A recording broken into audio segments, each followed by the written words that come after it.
Hey there guys, thanks for tuning in to episode 3 of the iPhone Home Show, brought to you by the awesome Pop-Up Gaming, YouTube's finest weekly video zine channel for everything that is iOS gaming. So this is what I've got for you guys on this week's episode.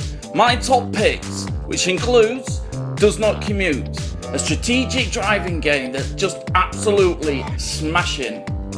Forgotten Memories, a really shocking fright fest that's full of tension. And then moving on to the iOS news. Unless you've been living under a rock, you'll know that Apple Watch was launched a few weeks ago. So what I'll be doing is running down a few of the games that are worth a look. And then finally, B's and G's, a brand new segment that I like to call A Blast from the Past, where I'll dig up an old iOS title from days gone by. So, enough of the chit chat, what do you say we get on with this thing? Whee! Hey guys, you know what time it is. It's time for this week's Top Picks! Does Not Commute is brought to you by the clever little sods at Mediocre AB, who brought us such quality offerings as Granny Smith and one of my favourite physics puzzlers, Sprinkle.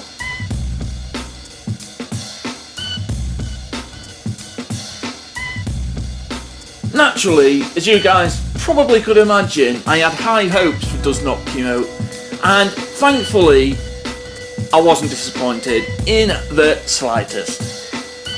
If I were to describe it, I would say it's kind of a mashup between Crazy Taxi without all the taxis and Grand Theft Auto because of the top-down view, and a game called Treen due to being able to rewind time, and the movie Edge of Tomorrow. The actual aim of the game is simple enough really.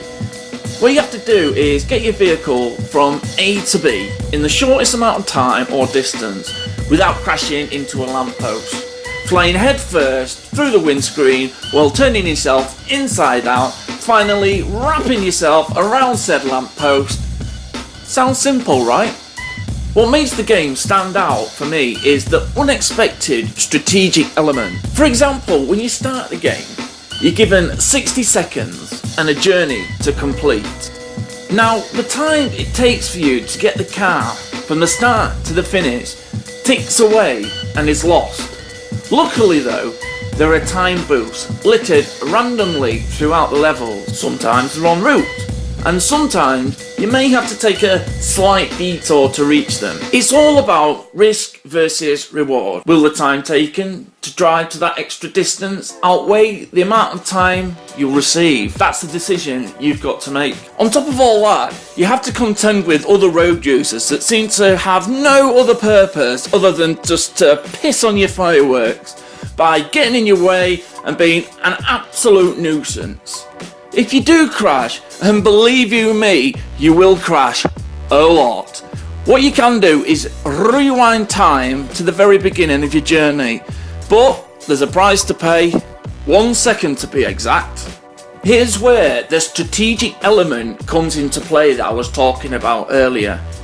If you crash near the end of a level, do you rewind time and take the 1 second penalty and hope that next time you'll make it without a crash, or do you say sod it and slowly limp to the destination? One of the advantages of hitting the rewind button is that all of the cars will take the exact same journey they took before you turn back time. It's very clever in that way. I should also mention the amount of cars, lorries, motorcycles, etc. increase after each commute, so there's no resting on your laurels, I'm afraid. I was thinking to myself, if there was going to be any complaints about the game, I would imagine it would be the control system, because when the vehicles travel from the top to the bottom, the controls stay where they are, which means that you have to press the opposite button your brain is telling you to press, if that makes sense. I will hold my hands up and say it did trip me up a little bit at the beginning, but after a while it was no longer an issue. Having said all that, to be fair, I don't think there'd be any other alternatives anyway. The graphics are really nice, They've used a really light pastel palette with some intriguing soft lighting effects that stand out in a subtle way. Overall, Does Not Commute offers you a really solid experience that will keep you entertained for hours. Not to mention, the game is free to download, so you don't really have any excuses other than to give it a go. Here we are again, guys. Time to get ready for another one of this week's top picks.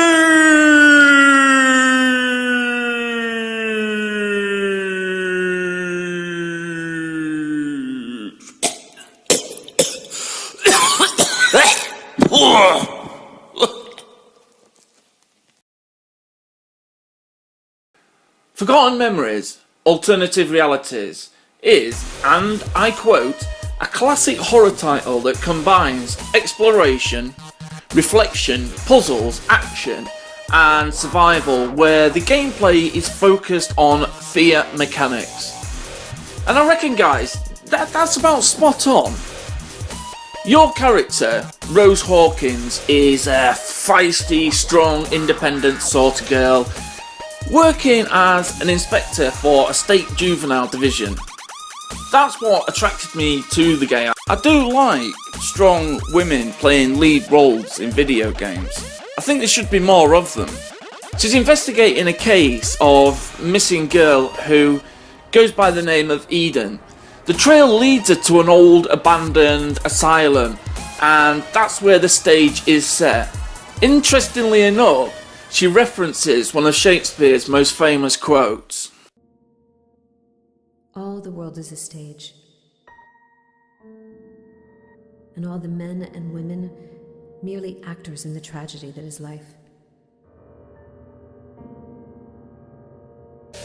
In the asylum, she's confronted by a man in the shadows who basically just shoots her down. To her surprise, she wakes up moments later, still breathing, injured, and that's where the eerie adventure begins.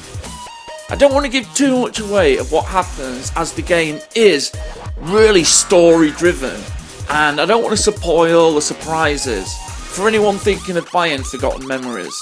The game itself is played in the third person, and you use traditional thumbstick located on the left for movement, while the right is used for looking around. There is also action buttons on the right as well for shooting and running, etc. All of these controls are fairly tight and easy to use, exactly what you would expect in a game of this sort. Probably one of the most striking features of Forgotten Memories is the graphics, which, come on, let's face it, are absolutely stunning. The level of detail in the room and the objects are absolutely fantastic. When you combine all of this with the huge, long black shadows that look like empty voids and bright areas of light which illuminated via the torch, or other scant light which makes a truly dark and chilling atmosphere. Your health is represented not only by a bar up the top, but you lose energy and the colour in the graphics just slowly fades to black and white, which is a really nice touch, I reckon. Talking of nice touches, the voice acting in Forgotten Memories is pretty good, and you can tell the actors really got into their characters, and as a result, actually quite convincing. Acting in games can be a little bit hit and miss, and if done badly, oh my god, can be truly terrible. But thankfully, not in this case. Here, it's great. All I know is that you are seeking a missing child called Eden. I know a lot of things about her, you know? And if you wish, I can even help you find her. But you need to get out first, and without my help, you won't. Scattered throughout the asylum are mannequins, and maybe it's just me, but these mannequins are bloody freaky as hell. Some of you might even say, oh god, what a cliche, but I defy you to find a horror game, or a movie to that matter, that doesn't have at least one cliche. I mean, to be fair, the horror genre is just built upon cliches. I highly recommend that you play this game on your own, in complete darkness with headphones on. That way you'll be able to experience the full creepiness that is brought to life in this game. Forgotten Memories is at the upper end of my mid-range amount that I would normally pay for a game. For an iOS game anyway. $3.99 or $4.99 US. So, as you can tell, it is so worth it for such a premium game. So why not give it a go? That's of course if you dare.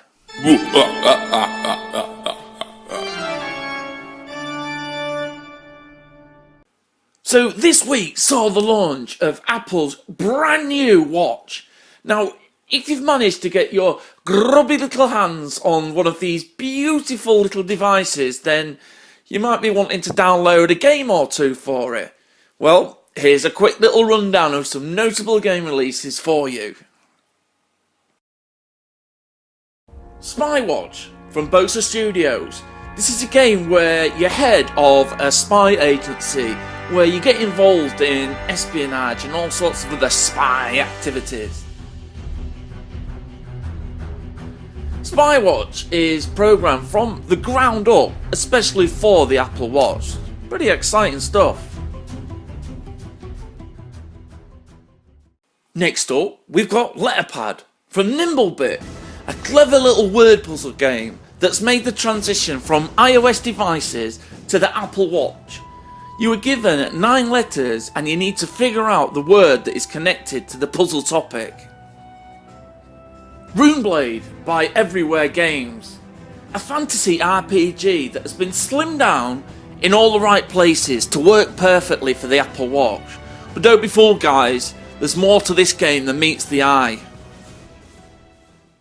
And finally, we've got Watch Quest, Heroes of Time by WayForward Technologies. Described as an adventure game made exclusively for the Apple Watch. You have to help your hero travel through the land, battle monsters, solve puzzles, search for treasure, and complete every quest. Wow, blimey, that is a lot of watch puns in game titles. But with that being said, we need to travel back in time and watch the next segment, A Blast from the Past. It's time for a blast from the past. So this is my brand new segment, guys, that I call A blast from the past. And today's game is Space Miner or Bust, and it's the Platinum Edition. This was one of my first games for the iOS, among others, that really drew me in and woke me up to the fact that mobile gaming could be the next big thing. Oh yeah, and one of the things about Space Miner is it's freaking amazing. It's like asteroids on steroids, seriously, I'm not joking. To begin with, you start out life as a poor, lowly space miner just trying to earn an honest buck or two.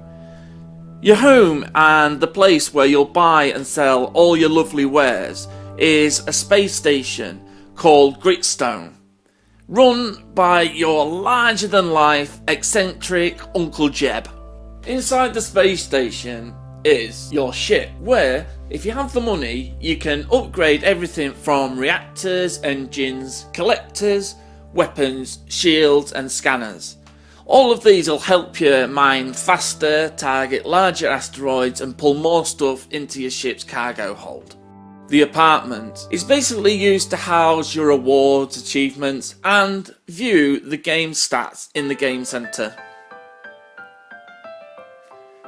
Finally, there's the sector maps, which is the key to the universe and all sorts of mining possibilities. It works as a grid system that opens up when you find and communicate with satellites. So when you enter the chosen quadrant, that's when you can start mining ore by blasting asteroids, among other things, such as enemy robots for example, but they do come up a little bit later on in the game.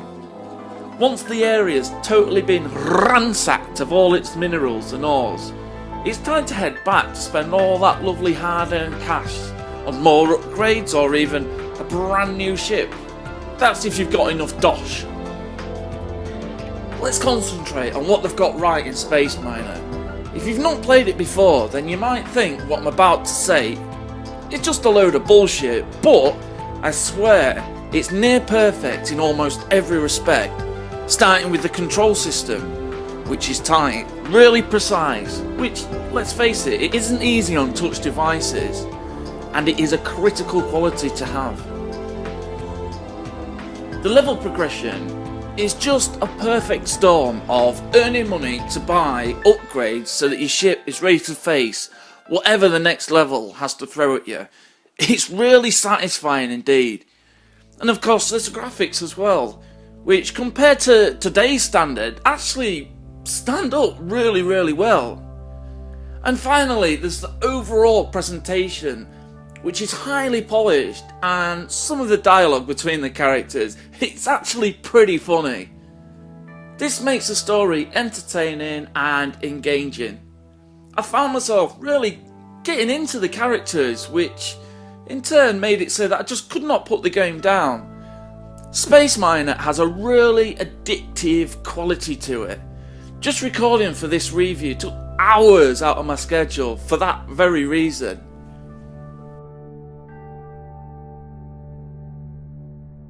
So if you got into iOS gaming recently, or maybe Space Miner just passed you by somehow, I will urge you to download it and add it to your collection. I guarantee you will love it just as much as I do. I'm sure of it. Give it a go. And that, ladies and gentlemen, is the end of the show. But don't fear, because I'll be back again as soon as I can with more content, more games, more fun, keeping it real. So, I am the deformed nutsack, this is Pop-Up Gaming, and it has been the iPhone Home Show. See you again soon. Bye now.